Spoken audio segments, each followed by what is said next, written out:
Welcome to Free Discourse Radio. I'm your host, Frank Davey. I want to talk about the migrant crisis in wake of the Manchester bombing that happened at an Ariana Grande concert in Manchester, United Kingdom.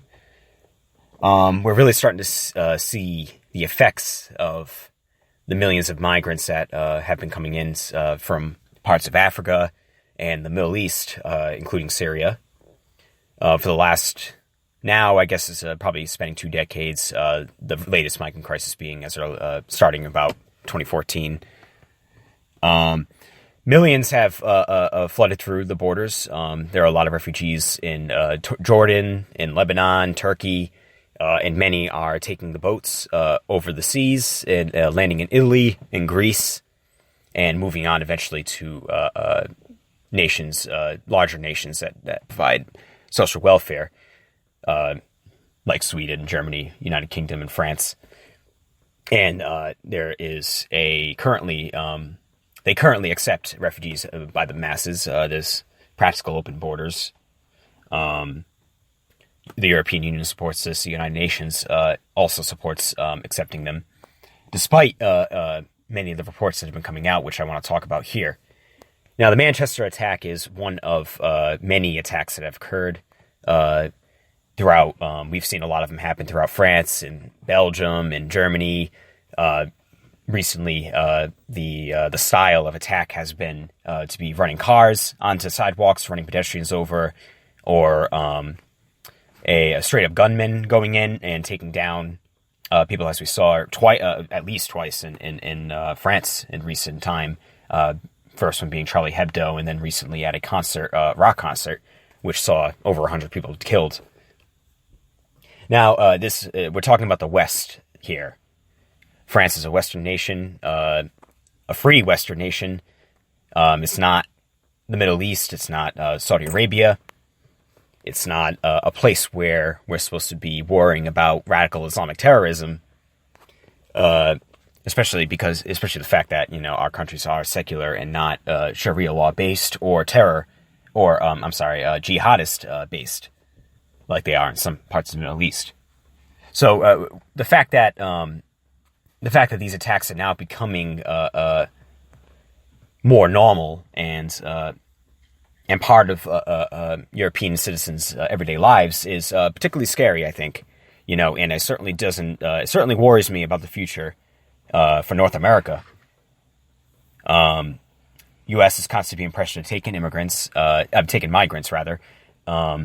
From the Middle East and from Africa, where there are deteriorated security situations, where there's little to no records of people, and maybe I shouldn't say little to no. I don't exactly know how many records there are, but in countries where there are deteriorating situations like Libya and Syria, where information may not be entirely accurate, and there may be a lot of people fighting in cells that are under the nose of those governments. Basically, it's not TSA. There's no TSA over there in some of those parts, so nobody knows who's getting on these boats. Nobody knows who's getting on the planes coming here unless they're vetted and go through the proper channels. But it's practically impossible to do this for 1 million or 2 million people that are coming in 1 year, like you see in Germany. It's particularly worrying that there isn't more of an effort and a focus and a care to make sure that your own citizens are going to be safe in their own homes, in their own countries, in a place where they're not used to dealing with terrorist attacks. I mean, if you look in the Middle East, these terrorist attacks happen every day. Almost like this is a daily thing. Suicide bombings where scores of people are getting killed at once. We're starting to see the wake of that in Europe now. And that, like I said, that's a very scary situation and follows the trend of migrants coming into the country. Now, there's other issues that I want to get to with this as well, because terrorist attacks are a big problem, of course. People getting killed, people getting hurt, maimed. At the Ariana Grande concert, many people, having their limbs injured, and these are kids now whose lives are going to be affected, not just by the trauma, but by whatever injury that they sustained. and as well as that too, the families of those who were tragically lost will no doubt be affected as well. And like after this, if this keeps going on, this is the fear is going to spread throughout the people. It's going to start. I mean, this affects everyone in a nation. Just like 9/11 affected everybody in the U.S. That whole dub. Where were you when 9/11 happens? And everybody reminisces and remembers that. And but over there, this is attacks like not like 9/11, but attacks that are like what you see in the Middle East, where scores of people are dying. Those will add up. And the death toll will continue to rise as the years go on. And the surrounding question that people have for this whole thing is, how many people are going to die before the governments put their foot down? But what I want to get to particularly, and I think this is, in a way, an even more pressing situation that should be included in the discussion when we're talking about terrorism.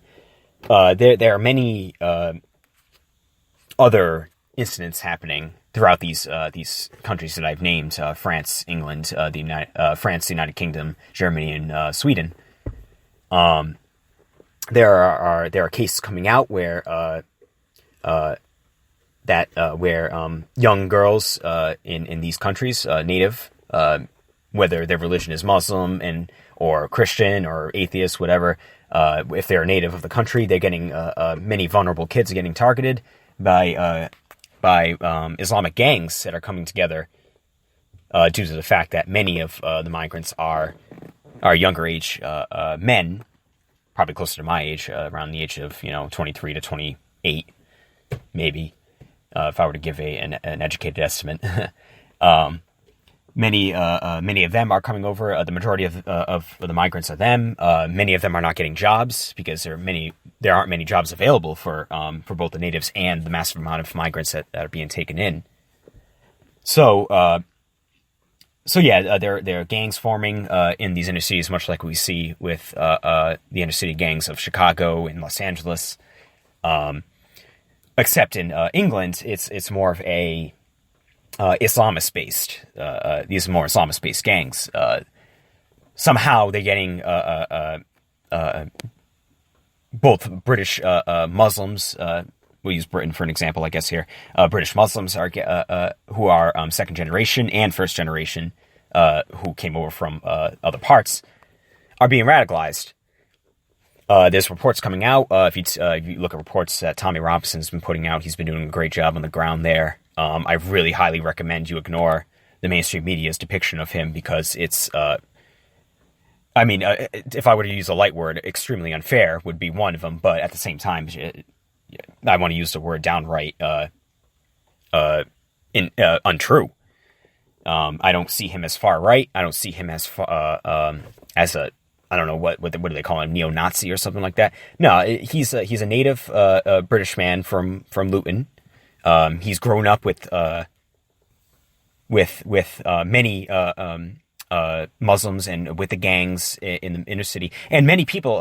Many of his friends are Muslims, and he says they're all many of them are great people. This isn't about religion, religious people in particular, but it's about the ideas that a religion spreads. A religion in a religion like Islam is there is a radical wing of Islam that's being bestowed upon the vulnerable minds of many of these migrants and their children. This is worrying for the future of these countries. There are grooming gangs going around. We had a case a few years ago back in Rotterdam in the United Kingdom, the northern parts of England, where about 1,400 kids as young as 11 and 12 were being groomed by these gangs for prostitution and for abuse. The stories are horrific. I'm probably not going to have the time in this segment to go over the details, as gruesome as they are. But there was a sexual assault, of course, prostitution, exploitation, you name it. And the government's response to this has been lackluster at best. There's heavy criticism from people. They're blocking out the conversation publicly with name calling, like Tommy Robinson, who was called, far right or dismissed as simply a race baiter or a neo-Nazi or blaming all Muslims for Britain's problems, and that is simply not true. He's covering cases that are being supposedly deliberately ignored by the media in that country, and it's becoming a problem. It's spreading. I mean, 1,400 kids in one town it's groundbreaking. It's absolutely heart-shattering to hear something like that. And this has happened over and over again in other towns and cities. There are scores of kids getting groomed by these gangs who are using religion, and that's just the reality here. They believe they see the girls because of the way they're dressed, or because they don't follow the doctrines of Islam. They're not veiling themselves. They see women as basically, especially infidel women, who infidel being anyone outside the religion doesn't adhere to what these particular sects believe. They see them as basically property and cattle to do whatever they want with, and as prize for combat, or against the enemy. And now that may not have been best articulated there, but basically this is what's happening, and many natives are no longer feeling safe in their own homes. I heard a ridiculous thing that they were putting up flyers throughout the country telling people what is considered groping on women. This is what's had to happen since the migrant crisis started, and people have started countries started taking in immigrants. Now, again, it's not all people in these communities. I speak out for them as well, for especially the British Muslims who are native to the country or who came in through means of wanting to leave oppression in the Middle East and stuff. I fear for them as well, because they will come in. The new migrants from the Middle East who are not particularly leaving for reasons of escaping harsh Islamic law, they're going to come into the new countries and change the rules in the Muslim communities that already exist. The assimilation process has failed so far, for the most part. There doesn't seem to be any stop to the grooming of these girls. There has been a stop to the gangs. There are no-go zones popping up all over the place in Sweden and Britain and in Germany. Actually, don't check me on Germany, but I know it's happening in both Britain and Sweden. I would not be surprised if this has gone further. But basically, people are feeling unsafe to go out on their own streets now. There are Sharia courts. I've seen video of Sharia, I guess, police groups, Sharia police from within the Muslim community. They go around on the streets and they tell people who are not Muslim to leave the area. That they're not welcome because they're not Muslim. That they can't, if they're in Europe, the alcohol laws over there are a lot. Like, you can drink younger, and I'm sure it's much more open, as I've heard from friends who've gone there. So if there are a few gentlemen or ladies on the street drinking or just hanging out with a couple of friends, and they have maybe a couple of beers out or something like that, they would go up to them and tell them to leave because alcohol isn't allowed onto that street. Now, I just want to bring this all back now. This problem is not seeding. And there's still a hesitation among the populations to make distinctions between the ideas of Islam and how these groups are using Islam to do what they're doing, and how they've been groomed into it, indoctrinated, whether in their own countries or in the mosques that are increasingly going right wing and are being funded by Saudi Salafists. You can look this up. Look it up on. I believe the main mosque in London is funded by Salafist supporters, whoever's supporting that particular mosque from Saudi Arabia. But I just want to conclude that this problem needs to be discussed honestly and openly, and we need to not revert to calling everyone a racist.